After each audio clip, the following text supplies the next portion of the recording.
Hello, everyone. Thank you so much for joining us. We are here in a live interview with Josie Clouting. My name is Marinella, and I am a visual artist and co-founder of Art Classes Group.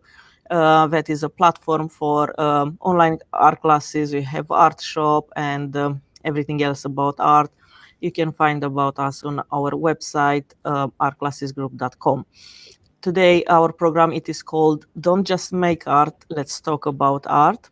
And let's find out more about our guest. So how are you, Josie? How are you today?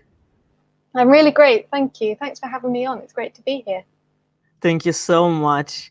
Thank you so much as well. We're really excited to find out about more about experimental painting. What does it mean? What techniques involved into this? And is this actually it is merged with the abstract art? And for this, but first, if you can tell us about your background, tell us about the school and where your passion for art started. Yeah, sure. Yeah. So I've always really been interested in nature and color, really, from when I was very small. I used to collect leaves on my way home from school and then just bring them back and look at all the nice colors. But yeah, I've always just been interested in art. I remember spending a lot of time in the art room at school, especially in secondary school. And then I went on to study foundation in art and design, which was brilliant at Rugby College. And I got to learn all kinds of different ways of making. We did a bit of ceramics, we did a bit of graphic design, as well as fine art and printing. And so we got to learn all kinds of different techniques, which is fantastic. And then I kind of always knew that it would be fine art that I would go into. So that was quite an easy decision for me to then continue to study that at university. So I went to Norwich School of Art and Design, although I think it's called Norwich Art School now, which I absolutely loved, mostly because you meet like-minded people, and it was brilliant. It was so much fun. And then I moved back to Maidenhead and worked in an art shop for a bit and met some really cool creative people and set up an art studios here in Maidenhead, where I work from there. So yeah, that's how I kind of got started with it all, really. That's brilliant. I think I heard everyone saying that art universities are really a nice place and you find really nice, warm people. So I think it is different something in this type of universities. I kind of found that because I visited a lot of different unis when I was trying to decide where to go. So I had no idea really where I wanted to be. And all the courses kind of sounded the same. There wasn't a lot in it in terms of a fine art course. And there didn't sound like there was, I knew I didn't want to do the history of art because I, very practical person. I wanted to be making as well. So yeah, I kind of just went with wherever place felt friendliest and who I kind of connected with and that kind of thing. It's just a gut feeling that I went with. And yeah, the people really make it. Yeah. And all your artworks, I've seen that they can be found on your website, and I can share with everyone here is josephineclouting.com. So all your artworks are here, and I selected a few of them. So maybe we can discuss about yeah, sure. These ones. So this was a project. My final year of university, actually. So it was a while back in 2012. But I've kept it up on my website because I'm really proud of that work, and I kind of feel like even though my work now is quite different, it's all the landscape. It's all based on that kind of experience of the landscape. So this is a really big piece on aluminium, and I used lots of different types of paints, and I was just really interested in texture and getting. I kind of wanted to get that feeling of dusk, that kind of blue glow, that blue light, which is why I had this kind of bespoke aluminium circle made, which I then painted on. So there's some oil paint there. I used different kind of ground metals I mixed in with the paints, and just had loads of fun experimenting with it. And then I created a whole project around the color blue, which was how I kind of got started with the landscape stuff that I do now, really. It's interesting that this work is a part of series of paintings. Are all entitled Blue, or is just the series? So that's a series of paintings that's called Blue. I think there was a piece called In Between, so that went next to that one, that was a small photograph. That was, well, two photographs that I put on top of each other.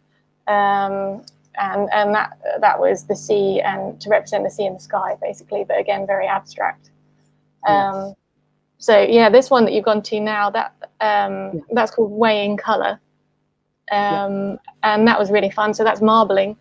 So that's a red, so it's a red sheet of acetate and a clear sheet of acetate that I marbled with red and blue marbling ink, and then I set them together.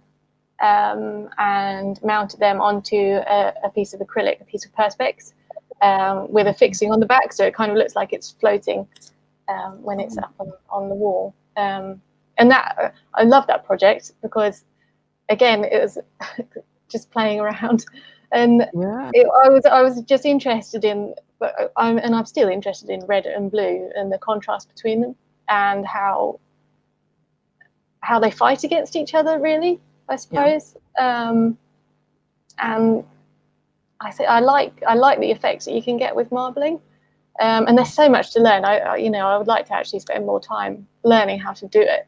And obviously, I haven't got the effects that you get on the beautiful books that are bound in marbled paper and all that kind of stuff. It's so exciting. But this is literally just dropping some ink in and seeing what happens, and then you can just lay a sheet on top and lift it up, and then it's like amazing every time. It's so good. Yeah, so it's a really fun process. Being honest, initially when I saw this painting, I thought it's a resin. It's like a paint. Yeah, that's what I thought. Well, I think because the acetate is obviously semi-transparent, so it kind of looks like it's really thick. I think the actual sheet of perspex is about 5 millimeters, so it's not actually that deep. But that's the kind of similar thing, really. I'm interested in how the light can come through something, and I did look at actually making a light box, so it really glows. But actually, I found that because those colors were so bright, it didn't need it, and then this way you can put it anywhere. So yeah, that was the idea. It will be really amazing to actually see physically this painting. So there are some paintings meant just to see them there physically. Oh yeah, I agree. I think it's so important to try and see artwork in real life, because you don't get a sense of what it really is from the photograph. Exactly. And it's very hard to take good photographs of your own work unless you've got everything set up and proper cameras and the lighting and all that kind of stuff. And even then, it's quite hard to get a sense of the real thing. Yes. Oh wow. I have the next painting. So it is The Lost Land. It's from a series of landscapes. Yes, exactly. Yeah. So this is kind of more the kind of thing that I'm doing at the moment. And yeah, so that started, I had a bit of a break from art for a bit. So I worked in a picture framing shop pretty much full time, and then I kind of when I did have time, I would go out sketching. I'd take a watercolor pad and go out, and wherever we went on holiday. So this was Wales. So I did a few sketches there, watercolor sketches, and then brought that home. And I thought, I kind of got really into that, and I thought I'd really like to spend more time painting now. So I started working full time, and then took a part-time job framing, and this is the kind of thing that I do. So it's still quite experimental in terms of the brush strokes and the colors and that kind of thing. but it's taken from kind of real places, these ones. It's very nice. It's very atmospheric. So it gives a Thank very you. nice. Yeah. Yes.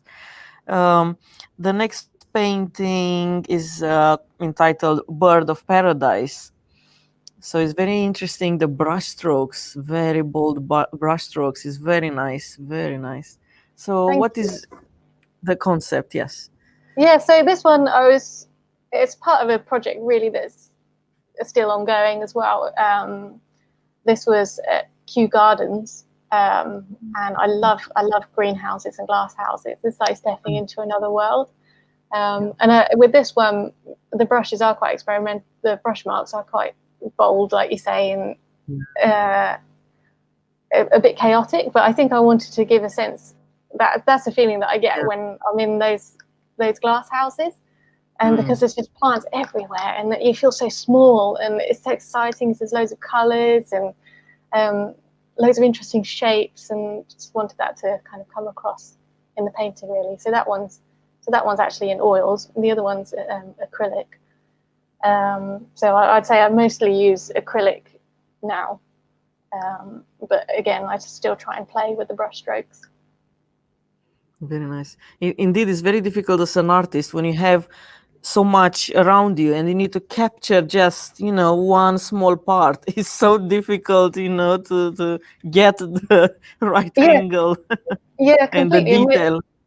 With that one as well, so the bird of paradise, that's those plants, those orange flowers, and I spent ages just making them too tight because I wanted to give a sense that it is this flower, but I didn't want it to look exactly like it, and I just spent too long on that with small brush strokes. So I wiped it off loads of times, and then eventually kind of got that balance that I wanted from the beginning. But sometimes it just takes a while. Yeah. And this one is very nice. It's called Victoria Amazonica. A very Yes, nice that's right. story. Yeah. What's the story Yeah, behind this? yeah. So this one it's a big painting, and that was one of the first big ones. I make a lot of big works now. So it's about approximately 1.20 m by 90 centimeters. And that's another glass house that's in Oxford Botanic Gardens. And the title Victoria Amazonica is the Latin name for those giant lily pads. And I loved the shapes of them, and I just tried to kind of simplify it and pick out the bits that I was really interested in. And I was really, with this one, I was trying to not fuss too much over the brush strokes. So just trying to put a mark down and leave it, which sometimes is easier said than done. But yeah, I'm really happy with this one. And I entered that into the Royal Academy Summer Exhibition and was thrilled that it got through. So it's hanging up in the Royal Academy for the summer exhibition, which is obviously much later this year. So it's up there until January. Wow, exciting. Congratulations for this. Thank you. Yeah, I was absolutely thrilled. Yeah. Yeah, wow. Amazing. Indeed, this is a very nice piece. I love the contrast and, the brushstrokes are so simple and yet they describe so much.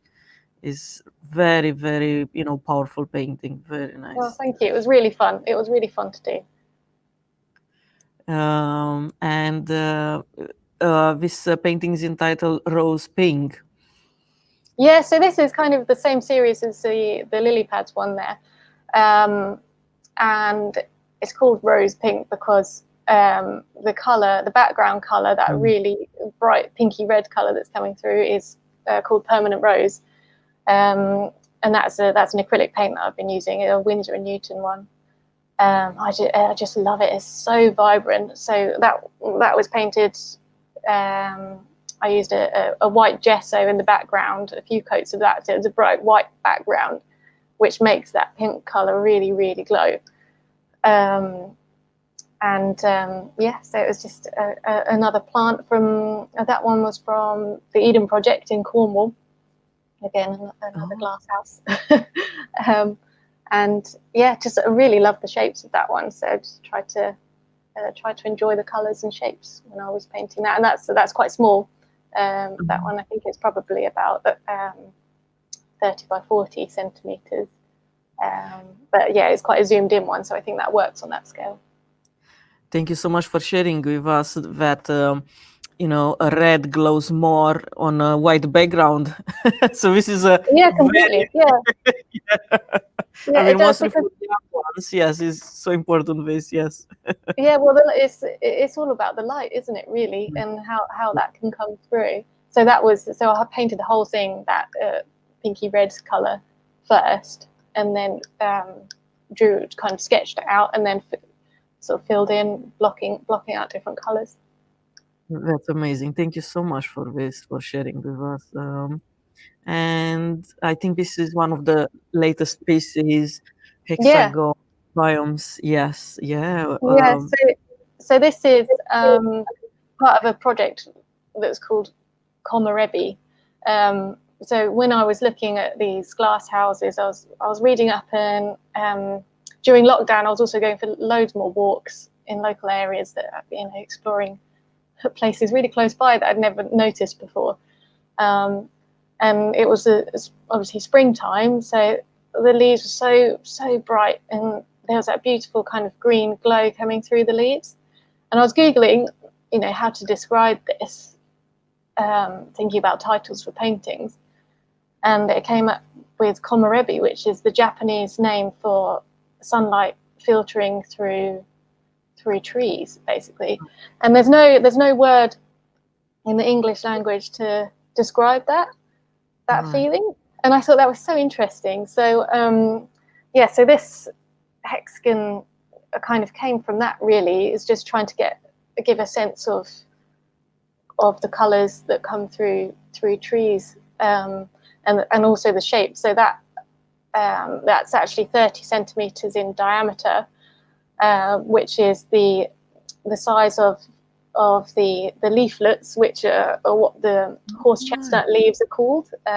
So they're a group of, normally I think it's about 5 to 7 leaves, and they're called the leaflets, the group. So they can grow up to 30 centimeters. So I was kind of relating that to horse chestnut trees.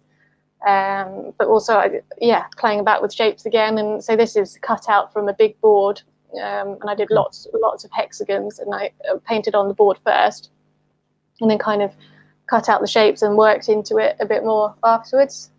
But so this is acrylics again. Some of them are really watered down. You can kind of see that darker green area there where it looks a bit like watercolor, but it's actually acrylics, just really watered down. And then the kind of yellows and pinks are much thicker on top. So there's lots of layers with that one. And so I think I'll keep going with those kind of ideas. And maybe a next project would be to create more sort of varied shapes in relation to different leaves, and go from there. But yes, it was good fun. Yeah, actually, I wanted to ask you if it's a canvas that is on this shape, but you mentioned that is a board. So it's just a wooden board that I cut out. So it's not exactly square. That it's all it's all hand cut, just out of a handsaw. But that was all learning. I found a really good Japanese saw that cuts very fine, which is brilliant. It was exactly what I needed for that, because the saw that I was using previously just didn't work. Failed loads of times before I found the right tool. But again, that's all part of it. I think that's all part of the fun. Part of the journey. Exactly. What is amazing about your works is an invitation to actually see them, to go in the exhibition and see them on displays, the type of painting that you literally need to be there in front of them. And it's amazing. This is what actually an artist, a visual artist, should have the power, to capture the attention of people and invite them, to go in the set. I'm really glad that comes across in the photos. Yeah, that's really great to hear. And Josie, I know that recently you've been a part of the project called Maidenhead Arts Trail. And this is a very nice and exciting project. How was and what was about this project? So that was they have an arts trail every year. So it's a group of volunteers set it up, and so artists around Maidenhead and Cookham can take part. Yeah, so it's just for visitors. It's over one weekend, and you get a flyer with a map of different artist studios. So it's great for people to be able to go in and see working spaces. So obviously, normally with exhibitions, you don't get to see how it's made, and quite often the artists on the Arts Trail will do demonstrations as well. So the artists in my studio group, we all had works on the go, which was nice. So we didn't do kind of formal demonstrations, but people could chat to us and then ask, "Oh, what kind of paints are you using? And, you know, what photographs do you use, or do you paint from life?" And so it was brilliant, and I was so thrilled to take part in it and actually be able to talk to people and for them to see work in real life and meet up with other artists. And obviously, because this year a lot of exhibitions have been cancelled, and especially arts trails as well. So that often happen in the springtime. A lot of them didn't go ahead. So this one was last month.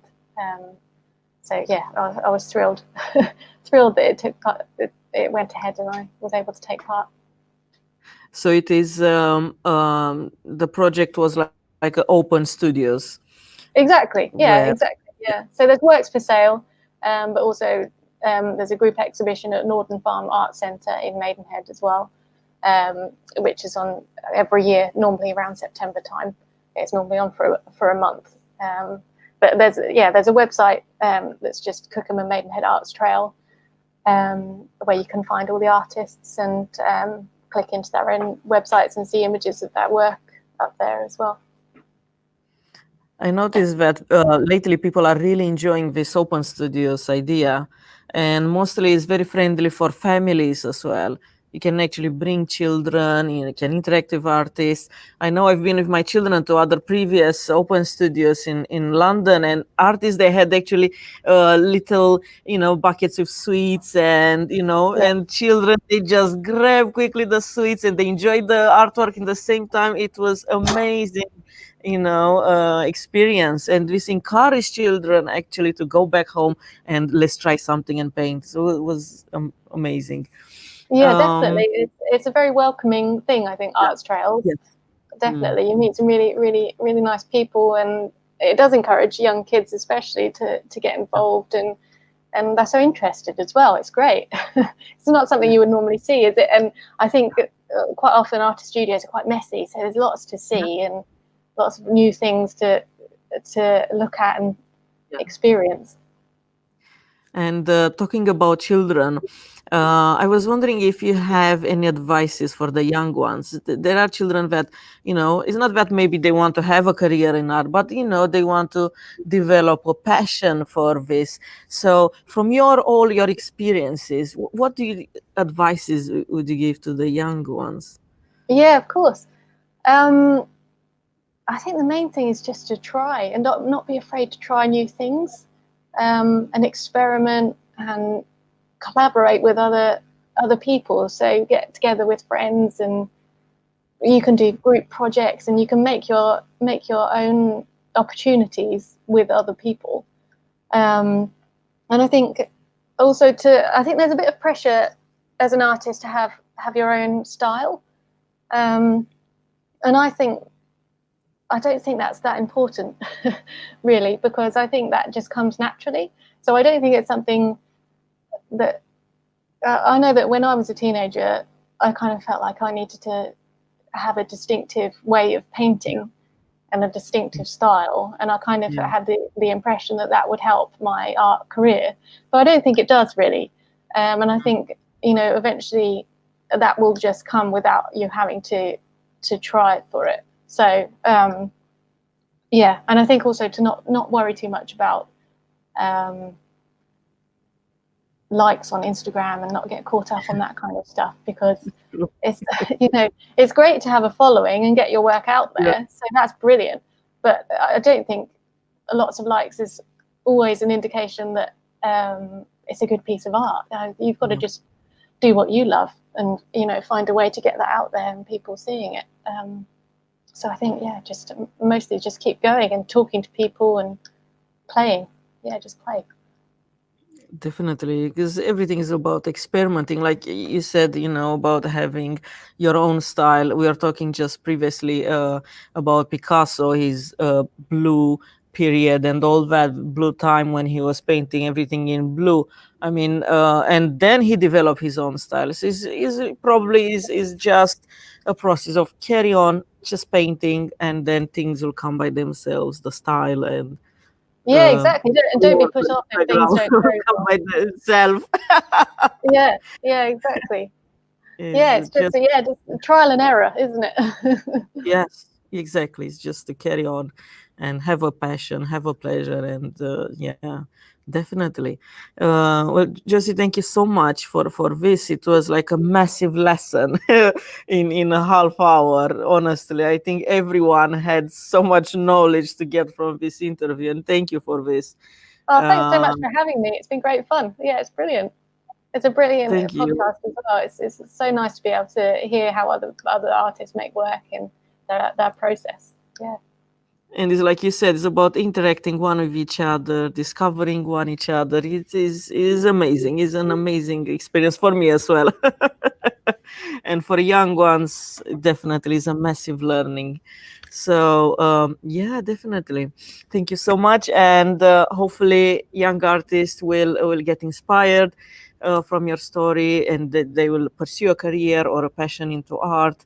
Um, Everyone, please join us next Sunday, 3 p.m., the same time, for another interview. And meanwhile, just get inspired, and see you all next week.